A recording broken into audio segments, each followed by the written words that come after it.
Day 7 of the NBA playoffs just ended. Let's talk about it.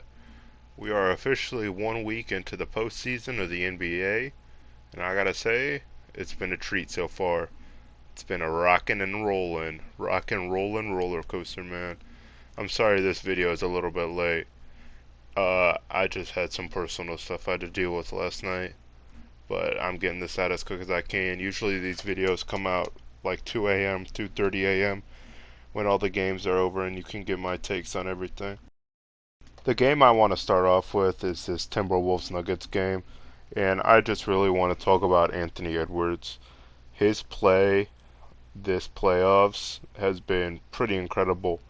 Um, from a play-in team, the T-Wolves, to almost taking 2 games from the top-seeded Denver Nuggets this game and last game is pretty incredible. Edwards pretty much like willed his team to like being close. Now every time they would get close, the Nuggets would respond, but I guarantee that the T Wolves would probably not have gotten anywhere near as close to winning this game if they did not have Anthony Edwards. Anthony Edwards finished this game with 36 points, 7 boards, and 5 assists. Now, he seems like a playoff riser to me. I don't know about you guys. And I just wonder what he would look like if he wasn't on this T-Wolves team. If he was like given the reins to some other franchise with like a more solid like team around him. Because he can do anything. He got this one play where he blocked one of the Nuggets on the defensive end, took it the full length of the court, and then laid it up and in, and that was like on their little mini like run in the fourth quarter. And I just have to say, if I had to put my money on anyone being like a superstar, he was barely. Remember, everyone forgets, man. This guy was barely an all-star this year. This motherfucker is a superstar, bro. Y'all gotta stop sleeping on Anthony Edwards. Anyway, for the rest of the team, Cat, after having kind of an underwhelming performance for the last couple games, he had 27 points, 7 boards, and 1 assist. So much solider production. Last game, I think he had 10 points. They got a good Rudy Gobert game. This game, he had 18 points and 10 boards. Now the rest of the Timberwolves, I'm not as impressed with. Kyle Anderson, in 28 minutes of playing, had 2 points, 2 rebounds, and 6 assists. Solid, but you need more points. Torian Prince, 15 minutes of play, 8 points, 1 rebound, 1 assist. Jalen Noel, 12 minutes of play, my bad, 0 points, 1 rebound, and 1 assist. And Austin Rivers, in 5 minutes of play, had 0 points, 0 assists, and 1. Oh, my bad, 0 rebounds and 1 assist. So you see what I mean? Like, what if the roles were reversed and Anthony Edwards was on the Nuggets instead of the T-Wolves? It would just be absolutely crazy because he held his own against Jamal Murray. Like, he really is next up. So yeah, if you're the Timberwolves, you just need your other guys to play better. For the other side, the Nuggets, Jokic had a triple double, 20 points, 11 boards, and 12 assists on 70% shooting. Jokic, I was telling someone, was like the only center, or one of the only centers I felt comfortable taking Rudy Gobert on a 1v1 in the paint, because Jokic always cooks them somehow. Um, this Denver team just looked more like a team. They had 6 players in double figures, as opposed to the Timberwolves, who had 4 players in double figures. They just play more together as a team. And they had a good Michael Porter Jr. game, 25 points, 9 boards, and 2 assists. That's really all I gotta say, man. Shout out Anthony Edwards. On to this Atlanta Hawks Boston Celtics game. The second best one of the night, I'd say. This one was pretty interesting because Atlanta actually won this game, which I was not expecting. I was expecting the Hawks to get swept. I mean, I say I wasn't expecting it, but I picked the Hawks not the Hawks, the Celtics in 5. So I guess I kind of was. The perimeter defense was pretty bad for the Hawks. The Celtics were getting just whatever 3-point shot they wanted. I'm still, though, for the Hawks, I'm still extremely high on Sadiq Bey. I think Sadiq Bey can get you an efficient 15 points on any team you want him from. Um, Trey Young, uh, after having kind of a bad series, bounced back and had 32 points, 6 boards, and 9 assists. And he had some clutch shots in crunch time, taking a couple like floaters, and he had this like nice step back corner, like step corner. What would you even call it? Like a corner shot, but he was driving in on Al Horford, but took a step back like fader thing that went in. So when the light shined brightest, Trey Young went out and got you a bucket. And the interior presence for the Hawks was incredible. Most of the shots for the Hawks were just like twos and interior shots. They didn't shoot particularly well from three, but their interior game was just so strong this game it kept them in. If you're the Celtics, I wouldn't be too worried. Even though you could sweep the Hawks, I expected the Hawks to take a game.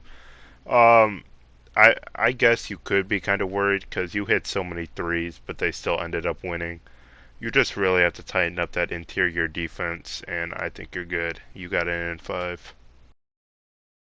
And by far, the worst game of today was this Cavs-Knicks game. The Cleveland Cavaliers got absolutely smashed in this game. After showing solid improvement and a solid performance their last game, they went to Madison Square Garden for this game and got absolutely smashed. We'll start with the Cavs side. This game was really battle of the mid for the first couple quarters here. Nobody could hit a shot. No one on the Cavs or the Knicks could hit a shot. At the end of the first quarter, it was like 19-19. Just absolutely atrocious. Darius Garland, after having his best playoff game, maybe one of his best games ever, had just a terrible game. Like, a historically bad Darius Garland game. And probably part of that is because he was playing in the Madison Square Garden, but he just fell off a cliff, man. Um, for the Cavs too, I'm not sure what the hell JB Bickerstaff, their head coach, was doing. Their starting lineup the whole game or the whole like series, not even series, the whole season has been Darius Garland, Mitchell, Isaac Okoro, Evan Mobley, and Jarrett Allen. But for some reason, he decided to put Karis LeVert in the starting lineup. I know he had a good game last game, but does that? And we already had LeVert in the lineup at the beginning of the year, and it didn't work out good. So why not stick with Isaac Okoro and put Isaac Okoro on Jalen Brunson? I don't know. It was horrible though. LeVert didn't have an especially good game either. He had 0 points, I believe, the whole first quarter. Um, so because of this bad starting unit, or mostly LeVert being in the starting unit, we had bad Jalen Brunson defense. We had LeVert on Brunson, we had Jetty Osman on Brunson, but we didn't have anyone that could actually stop Brunson on Brunson. Uh, and ironically, when Isaac Okoro got in the game off the bench, he had a three-pointer and he hit some other something. So he was the only one coming off the bench that actually did anything when he should have been in the starting lineup. Jetty Osman had one of the worst performances of his life too. He had 0 points, 2 rebounds, and 0 assists on 16 minutes of action. Yikes, bro. That sounds pretty awful to me. Knicks controlled the boards, so it looked like the Cavs were pretty flabbergasted to be in Madison Square Garden, and they couldn't, after all the work they did at Rocket Mortgage Fieldhouse, they couldn't get a rebound again. The Cavs defense would often collapse in around the paint and just leave open shooters to make them on the perimeter, like Josh Hart and R.J. Barrett. Julius Randle would take some three-point shots, but he had a pretty bad game and didn't make any. Um, let's see, what else do we have here? Nick shooters. So, surprisingly, the second best player this game was R.J. Barrett, And I don't mean any disrespect to R.J. Barrett, but is he going to be able to keep this up all series long? I don't mean to take that away from him. He had a great game today, but like he has been disappointing. And let's see, what's his name? Julius Randle has been disappointing for him, but R.J. Barrett's stats for tonight were. This is actually a pretty good game for him. So, 19 points, 8 boards, and 3 assists on 67% shooting. Like the Cavs got destroyed by R.J. Barrett, man. Jalen Brunson had a good game, 21 points, 4 boards, and 6 assists on 55% shooting. And as said, a lot of those were because Isaac Okoro was not on him, and just some bad coaching from JB Bickerstaff. What else do we have here? Oh yeah, Darius Garland. I just want to read you this Darius Garland stat line real quick, man. 10 points, 2 assists, 2 boards and 3 assists on 19% shooting. Like what happened to Darius Garland from last game, man? I don't know. Let me read you some of the Cavs bench production from this game. So, hold on. I got to get this up, man. So, Jetty Osman, 16 minutes, 0 points, 2 rebounds and 0 assists. We know that, right? Ricky Rubio, 5 minutes, 0 points, 2 rebounds and 1 assist. Great. 12 minutes for Danny Green. 0 points, 2 rebounds and 1 assist. Wonderful. 12 minutes for Isaac Okoro. 7 points, 2 rebounds and 0 assists. He was probably the best one off the bench, I'm going to be honest. And then it kind of got to garbage time where everyone got a shot. But, like, what are we doing? The Cavs had the only game in the whole season to not score 80 points. So I'm looking for the Cavs to have a bounce back game for Game 4. Hey, shout out to the Cavs for real though.